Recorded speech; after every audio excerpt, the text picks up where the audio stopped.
جبریل آ گئے، یا رسول اللہ موت کا فرشتہ دروازے پر ہے، اندر آنے کی اجازت چاہتا ہے۔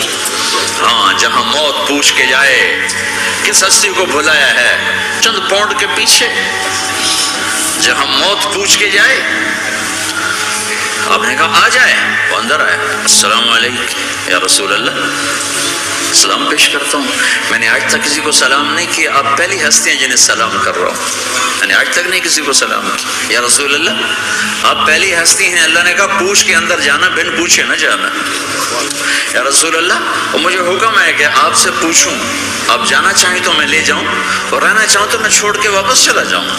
طارق جمیل سے کوئی پوچھے، آپ سے کوئی پوچھے، پوچھا جا رہا ہے، موت پوچھ رہی کہ آؤں کہ نہ آؤں؟ تو آپ نے کہا اگر میں اجازت دے دوں تو میری جان نکالو گے؟ کہاں جی نکالوں گا۔ تو آپ نے جبریل کو دیکھا، کیا کہتے ہو، کیا کہتے ہو؟ تو جبریل نے عرض کی یا رسول اللہ، اللہ آپ کی ملاقات کے شوق میں، کہا یا رسول اللہ اللہ ملاقات کے شوق میں ہے۔ تو میرے نبی فرماتے کہ میرے حسنین کا کیا ہوگا؟ میں تو دیکھ رہا ہوں ایک زہر میں تڑپتا ہے، ایک بچوں سمیت نیزے پہ چڑھا ہوا ہے۔ جبریل واپس جاؤ اور اللہ سے پوچھ کے آؤ میرے بعد میری امت کے ساتھ کیا کرے گی؟ واہ یا رسول اللہ، ہر کوئی اپنے بچوں کے لیے پریشان ہوتا ہے کہ میرے بچوں کا کیا بنے گا۔ آپ کہہ رہے ہیں میری امت کے ساتھ کیا کرے گا میرا اللہ؟ جاؤ اللہ سے پوچھ کے میں پھر جواب دوں گا۔ واپس گئے، جواب آیا کہ اللہ کہہ رہے ہیں کہ ساتھ دوں گا، میرے رب کی عزت کی قسم، اور لاکھوں کروڑوں درود و سلام اس کملی والے پر، اگر آپ یہ سوال نہ اٹھاتے آج میں اور تم بھی بندر خنزیر ہوتے۔ بیچ میں وہ حائل ہو گئے، ان کے آنسوں ان کی دعائیں، مچھلی کھانے پر اللہ تعالیٰ نے موسیٰ علیہ السلام کی قوم کو، پورے شہر کو بندر بنا دیا۔ مچھلی کھانا کون سا گناہ ہے؟ اللہ نے کہا بس ہفتے کو نہیں کھانی، کھاؤ اتوار پیر منگل بدھ جمعہ جمعہ کھاؤ، ہفتہ نہیں، مگر نہیں کھائیں گے، کھایا، اللہ نے بندر بنا دیا۔ شراب پینا مچھلی کھانے سے بڑا گناہ ہے، اور بیچنا اس سے بھی بڑا گناہ ہے، ماں باپ کی نافرمانی اس سے بھی بڑا گناہ ہے۔ میرے نبی سے پوچھا گیا یا رسول اللہ قیامت کب آئے گی؟ کہ اللہ کو پتہ ہے، کہ کوئی نشانی بتا دیں، کوئی نشانی بتا دیں۔ تو آپ نے فرمایا جب ماؤں کو ذلیل کیا جائے گا قیامت آ جائے گی۔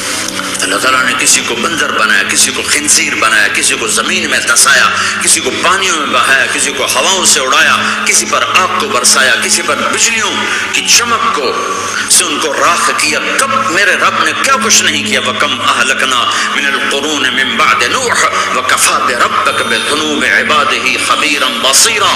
کیا کچھ نہیں ہوا ہمارے ساتھ، وہ کیوں نہیں ہوا کہ وہ کملی والے کی دعائیں ہیں، دعائیں ہیں، دعائیں ہیں، رونا دھونا ہے، امتی امتی۔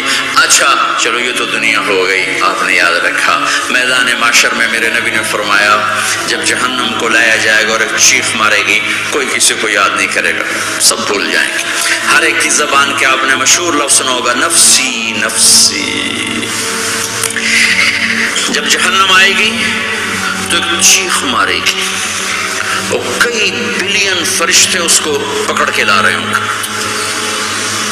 اور وہ ان کے ہاتھوں سے نکل رہی ہوگی، اور اس کی آگ کے شعلے اور اس کا دھواں اور اس کی چیخ اور اس کی آواز۔ تو جب وہ قریب آئے گی تو اس کے آواز پر سارے مرد عورت زمین پر گریں گے اور سب کہیں گے یا رب نفسی نفسی، یا رب نفسی نفسی، یا رب نفسی نفسی، یا اللہ میری جان، میری جان، ماں نہیں، ابا نہیں، بیوی نہیں، بچے نہیں، بھائی نہیں، میری جان۔ چلو میں تو آپ عام لوگ ہیں، انبیاء نبی نبی کہیں گے یا اللہ میری جان، ابراہیم خلیل جیسے کہیں گے یا اللہ میں کسی کا سوال نہیں کرتا، باپ کا بھی نہیں کرتا، میری جان، اور عیسیٰ علیہ السلام جیسی ہستی کہیں گے یا اللہ میں اپنی ماں مریم کا بھی سوال نہیں کرتا، میری جان میری جان۔ عیسیٰ علیہ السلام سے لے کر آدم علیہ السلام تک نفسی نفسی، نوح علیہ السلام نفسی نفسی، یحییٰ زکریہ باپ بیٹا ہیں لیکن نفسی نفسی، سلیمان داؤد باپ بیٹا ہیں لیکن نفسی نفسی، یوسف یعقوب باپ بیٹا ہیں لیکن نفسی نفسی، یعقوب و اسحاق باپ بیٹا ہیں لیکن نفسی نفسی، اسحاق ابراہیم باپ بیٹا ہیں لیکن نفسی نفسی، اسماعیل ابراہیم باپ بیٹا ہیں لیکن نفسی نفسی۔ یہ نبیوں کا حال ہے، میرا کیا حال ہوگا؟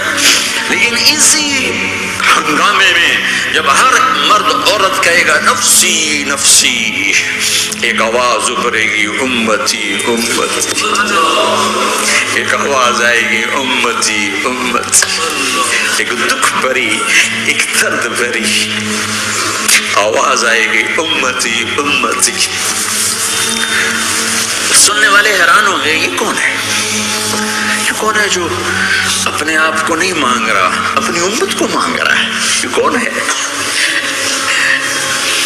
جب آواز کی طرف نظریں لگیں گی، او یہ تو محمد الرسول اللہ ہے، جھولی پھیلی ہوئی ہے، ہاتھ اٹھے ہوئے، اے رب میری امت۔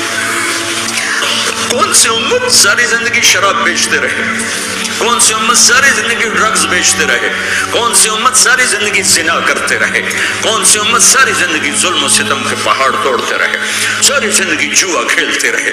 آپ تو کہتے دفع ہو جاؤ، میری نظروں سے دور ہو جاؤ، نہ تمہیں میری عزت کا خیال رہا، نہ میری نسل کی قربانیوں کا میرے معصوم بچے نیزوں پہ چھڑ کے اس کے تم چند پونڈوں پہ کیا ظلم اٹھا کے آئے ہو، دفع ہو جاؤ یا اللہ انہیں جہنم میں ڈال۔ یہ کہنے کا موقع تھا، میں قربان جاؤں اس نبی رحمت، اس کامل اکمل نبی، اس ہادی رہبر، میں کہاں سے الفاظ لوں ان کی تعریف کے لیے؟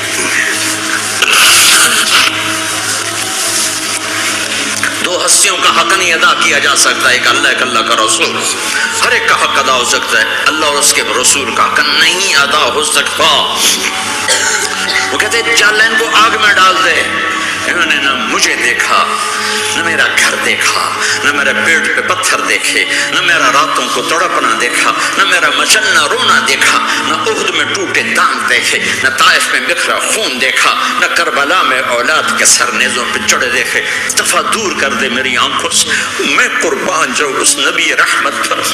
کہہ رہے ہیں یا اللہ میری امت، یا اللہ میری امت، یا اللہ میری امت، یا اللہ میری امت، نہ یہاں بھلایا نہ وہاں بھلایا۔ آپ کے لیے ممبر آئے گا، میرے حبیب بیٹھو، تو آپ کہیں گے اب مجھے خیال آئے گا اگر میں بیٹھا تو یہ مجھے لے کے جنت میں نہ چلا جائے، اور اللہ کہہ رہا بیٹھو تو میں کیا کروں گا؟ میں خود زمین پہ کھڑا رہوں گا، ممبر پہ ہاتھ رکھ دوں گا۔ کہہ رہا تیری مان لی، میں ہاتھ رکھا ہوا ہے، لیکن میں بیٹھوں گا نہیں کہ میں اپنی امت کا آخری حساب کروا کے جاؤں گا، ایسے نہیں جاؤں گا۔ لیکن آپ کیا کہہ رہے ہیں؟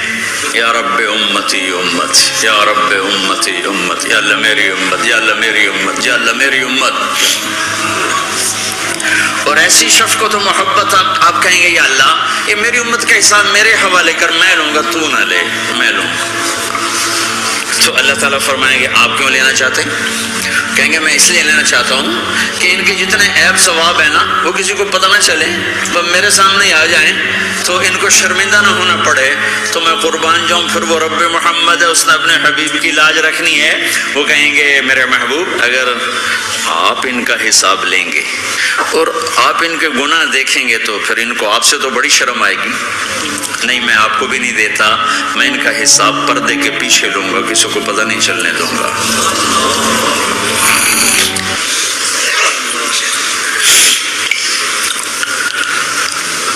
اتنی بڑی ہستی، اور آگے دیکھو طائف میں پتھر پڑ رہے ہیں اور ہر قدم پہ پتھر پڑتے ہیں۔ یہاں تک کہ ایک دم پتھر پڑنے سے تو خون نہیں نکلتا، پتھر کون سا کوئی تیر ہوتا ہے، پتھر تو پتھر، لیکن اتنے پتھر پڑے پنڈلیوں کے اوپر کہ پھٹ گئیں، ان سے خون نکلتے نکلتے نکلتے جو جوتا تھا پاؤں میں ایسے ساتھ ایسے چپک گیا، اور ساری کائنات کے دلہا سردار بے ہوش ہو کے گرے۔ وہ آپ کے غلام زید نے نوکر تھے، انہوں نے اٹھایا کندھے پر، بھاگے، پیچھے وہ سر پہ چڑھے ہوئے پتھر مار رہے ہیں، اور آپ جتنا بھاگ سکتے تھے بھاگے، یہاں تک کہ بے ہوش ہو کے گر گئے۔ خون زیادہ نکل گیا تو وہ انہوں نے کندھے پہ اٹھا دوڑ لگائی، اور آگے سامنے باغ تھا، کس کا؟ سب سے بڑے دشمن کا، مکے والے عتبہ بن ربیعہ۔ عتبہ کون ہے؟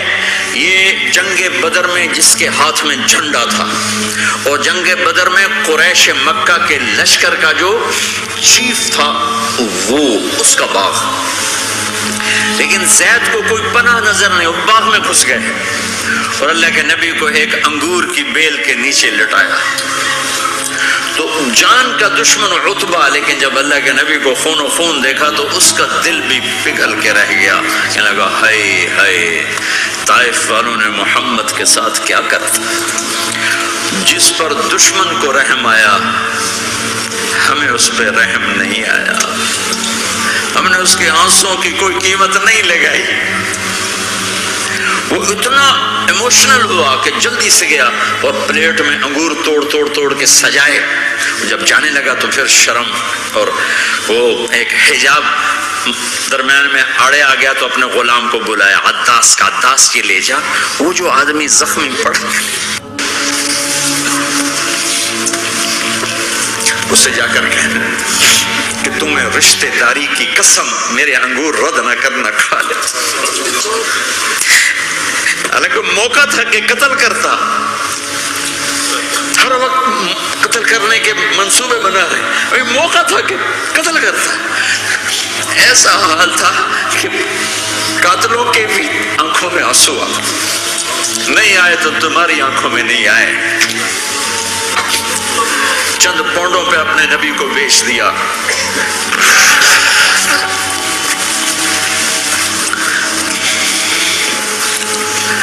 کہنے کا عداس یہ لے جا، وہ جو آدمی لیٹر پڑا اسے کہنا تو میں رشتہ داری کی قسم دیتا ہوں میرے انگور رد نہ کرنا، کھا۔ عداس آئے اور آ کر انگور پیش کیے، تو اب آپ نے ایک انگور اٹھا کر بسم اللہ، تو عداس کہنے لگا یہ لفظ یہاں تو لوگ نہیں بولتے۔ آپ نے پوچھا تو کہاں کا ہے؟ کہا میں نینوا کا ہوں۔ اچھا، میرے بھائی یونس کے شہر کا، یونس علیہ السلام۔ وہ کہنے لگا وما ادراک ما یونس، آپ کو یونس کا کیسے پتا ہے؟ تو آپ نے فرمایا میں اللہ کا نبی ہوں، وہ بھی اللہ کا نبی تھا۔ تو عداس نے ایک دم آپ کے پاؤں پکڑے اور چومنا شروع کیا اور کلمہ پڑھ لیا، تو آپ اپنے سارے زخم بھول گئے۔ پھر جو آپ نے اللہ سے بات کی ہے نا، ہائے ہائے ہائے ہائے کیا اللہ پاک کے سامنے اللہم اشکو الیک ضعف قوتی وقلت حیلتی وحوانی علی الناس، اے میرے رب آج تو سے گلہ نہ کرو،